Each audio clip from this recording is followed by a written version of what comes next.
so probably a little jet lag, so there were some patience. Give her your attention. And her business is called, wait, I have it in me, Praxis Physical Therapy. Yes. So welcome, Kathryn. Yes. Thanks for having me. I flew in just for the event, so thanks for having me. Awesome. Actually, I'm here for a wedding, but I think they probably have. Do they have a photographer? Well, I'm going to check. I actually, ironically, sat on the plane with the bride and her brother. We all live in LA, but the wedding's here because we're all Delaware transplants to California. And we didn't know we were on the same plane. So I didn't ask her that because I didn't know who the other presenter was, but I'll double check. She only booked her honeymoon like this past weekend, so she's kind of one of those brides. So you never know. Make sure I get your card. She's good. Okay, oh, good, good. So my name of the clinic is Praxis Physical Therapy in San Pedro, California, but I'm not really here to talk to you about the average orthopedic physical therapist and what that person does. I'm also an author, and 3 years ago I published a book. So 20 years ago I had the idea to start a specialty that most people don't want to talk about and know nothing about. In fact, I asked my husband if he knew what the word incontinent meant. And he's European, and he said, sure. It means someone who's not overseas, not abroad, they're in the continent. So the definition of incontinence is the accidental leakage of urine, no matter how small. Although I'm a PT, much of my day I feel like a priest hearing confessions, because men and women are telling me stories and things that have happened to them they haven't told anyone else ever.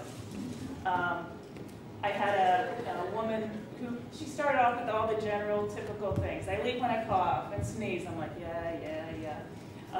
When I run, I get a big urge. Sometimes I don't make it to the bathroom in time. And then she said, I can only wear skirts, I can't wear dresses. And that kind of took me a minute. I said, explain that. She goes, oh, well, I figured out that I can take the wet, with a skirt, I can take the wet spot from the back, bring it to the front, and then I can walk out of the restaurant with my purse in the front. So this is a very embarrassing topic. I'm here to kind of lighten it up for you guys, too, because it's one of the problems. You ask what I'm here for? This is a topic, this is a health condition that no one wants to talk about, and physical therapy cures incontinence, but no one knows about it. So, you know, that's part of the reason I started the program and wrote the book to get the word out. So it's embarrassing. But the real shame isn't that you have incontinence, it's that the average woman waits 8 years to speak up, even to her own physician. Men don't tend to wait so long. First drop, they're to the doctors, telling everybody. They don't want to start wearing pads. Women just kind of accept that as, okay, that's how I'm going to handle this issue.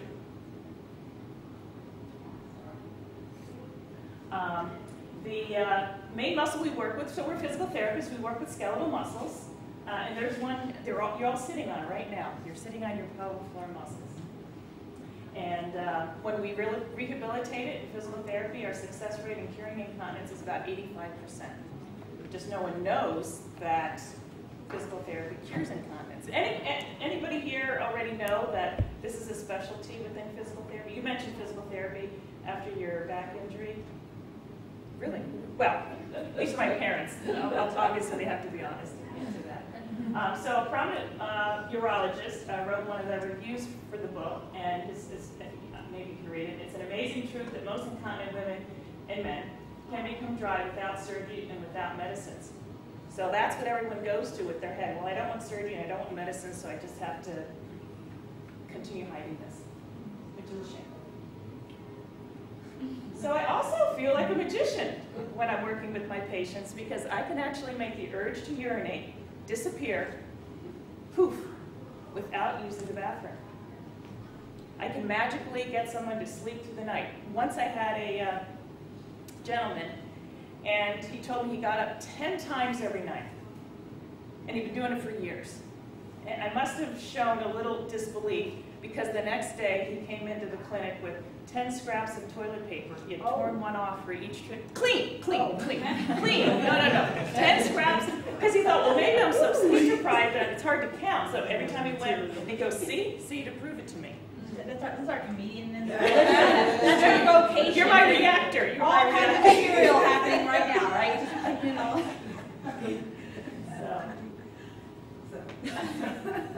So if you're someone who can't run errands because your bladder's controlling your life, you have to map out where every bathroom is before you leave the house. Or if you can't travel to a new place and can't go on vacation because you're just too fearful of where every bathroom is, then curing your incontinence and getting out of pads is totally a life-changing event.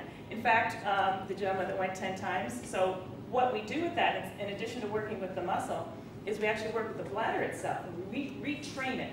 So we get it to behave differently. We cure it. We don't just put medicine on it to mask it over. So I got him sleeping through the night. And the metamorphosis in this man, I've never seen anything like it. I mean, he came in telling jokes, happy, instead of these droopy eyelids, which I'm like, did you drive yourself here? Yeah. Friends and family didn't even recognize him.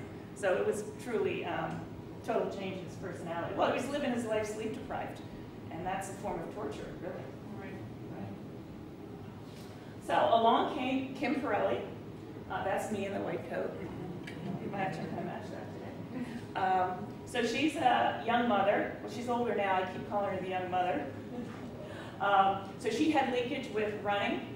And when she arrived home, she got a strong, uncontrollable urge, and she had to kind of knock her toddlers aside to just, make her mad dash to the bathroom. And I treated her for 12 visits. We're doing surface EMG biofeedback there. I don't want to go into it, but think of it as an EKG. I got her running 5Ks, and I got her reading her mail when she arrived home, instead of like, gotta be, the first thing, it's gotta be the bathroom. And she was so happy. And she just sat in my office and she said, we have got to get the word out. I want people to know they don't have to suffer for 4 years like I did.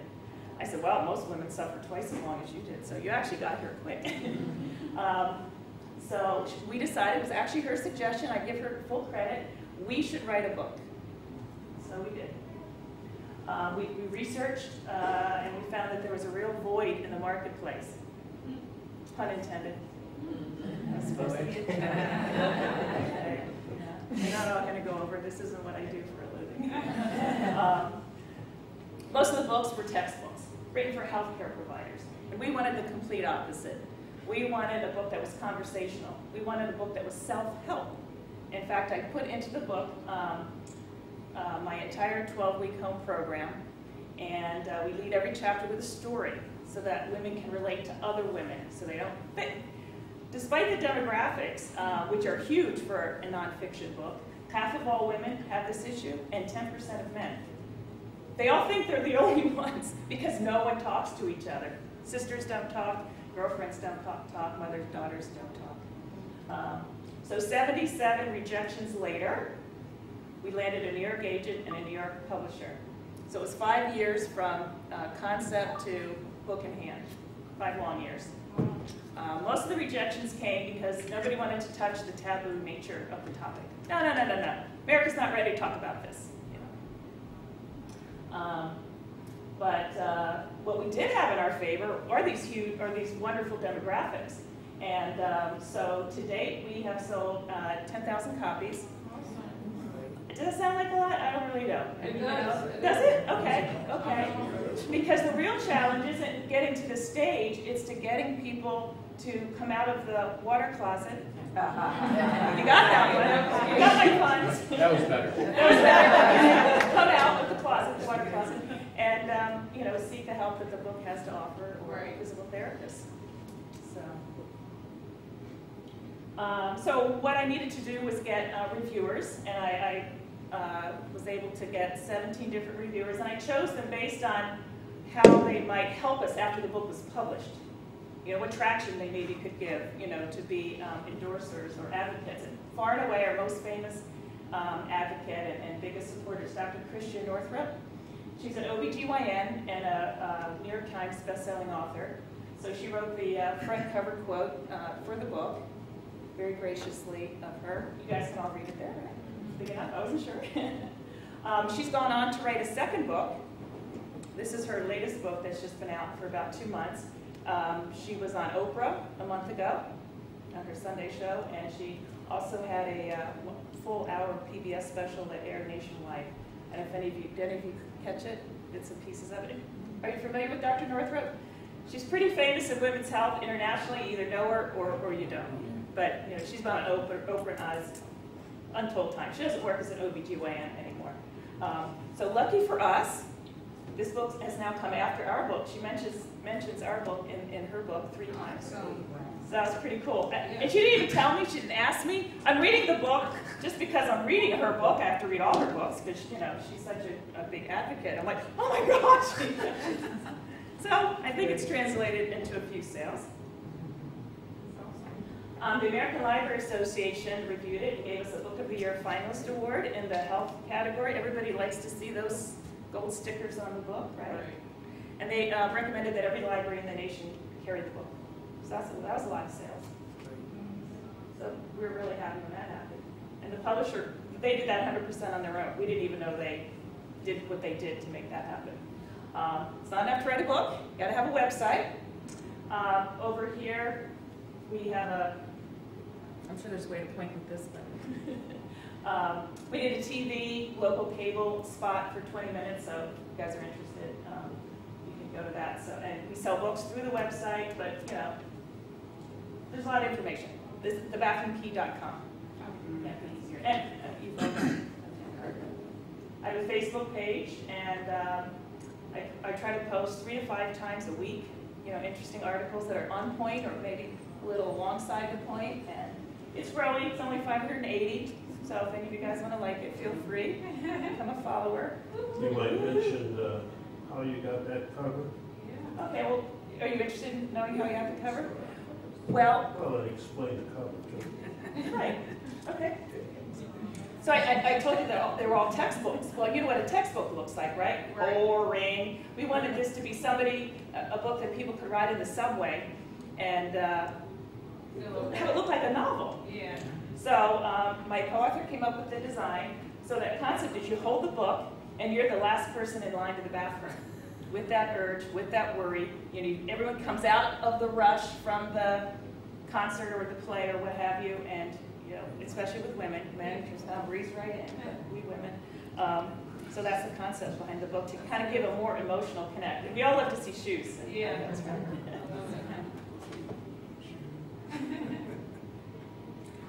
So we try to hit all media. We did 3 radio shows, including Dr. Northrup had us on her radio show. We've done in-person presentations. This is probably about my 30th one in Delaware and in LA. We don't really care. They can be coming together for church bingo. They can be coming together for men's breakfast club. It can be the PTA. It really doesn't matter why people are coming together, because every person in that room will either have an issue or know someone in their life who has the issue. And they're just, you know, been one of those, you know, been unfamiliar that there's a non-invasive cure. I mean, 100% every patient says to me, if I had known that there was physical therapy this, I wouldn't wait 8, 10, 12 years, whatever, to get help. The LA Times featured us on the cover of an insert that went into the Saturday paper, and they chose us because we already had the patient and the clinician, you know, kind of all rolled into one.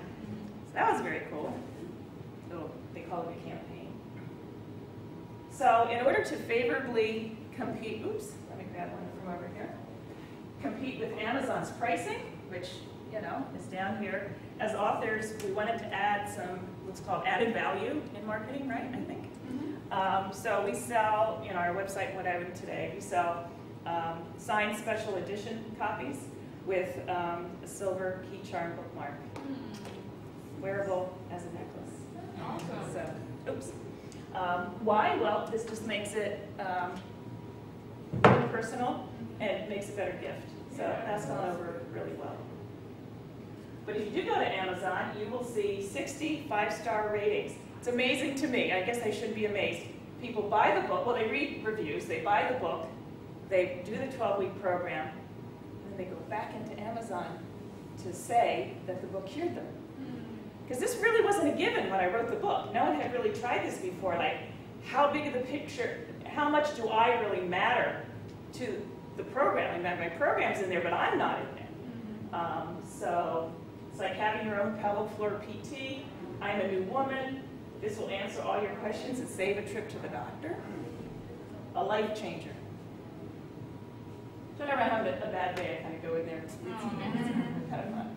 I mean, I've never done an Amazon review. That anyone does Amazon reviews, it's like, and they get really specific, you know. I resigned myself to wet pants for over 2 decades. Recently, I hiked for 2 hours without a drip. I mean, you know, they're you know, sometimes they just put initials, but sometimes, you know, their names there. So that said, I still would get phone calls saying, you know, I've got the book, but I have this question, and would this really be exactly what I need? Because it's obviously, it only can be at a generic program. So I started offering phone consultations, and I've got 3 people right now from all over the United States. I treat them over the phone with the book. So it's added like a new level of care. I mean, you have the book by itself, curative. You have me in the clinic, curative, but I'm not going to fly to LA. So then you have the book with me on the phone. So it broadens my reach, right? Which is really hard to be a medical provider. It's a small business, but you know, you're one person, you're 8 hours, and you're fixed location. So we're in discussion with the Doctor's TV show. Everybody do this for me. Turns out, taboo is really trendy nowadays. So what made us work in 5 years to find, you know, trendy is the new latest thing, right? Taboo is trendy. So let's see. So basically, in conclusion, we're just hoping to eventually reach millions of people to let them know they don't have to live with this, that they shouldn't endure it, they should cure it through the non-invasive approach of physical therapy as presented in the bathroom. Awesome.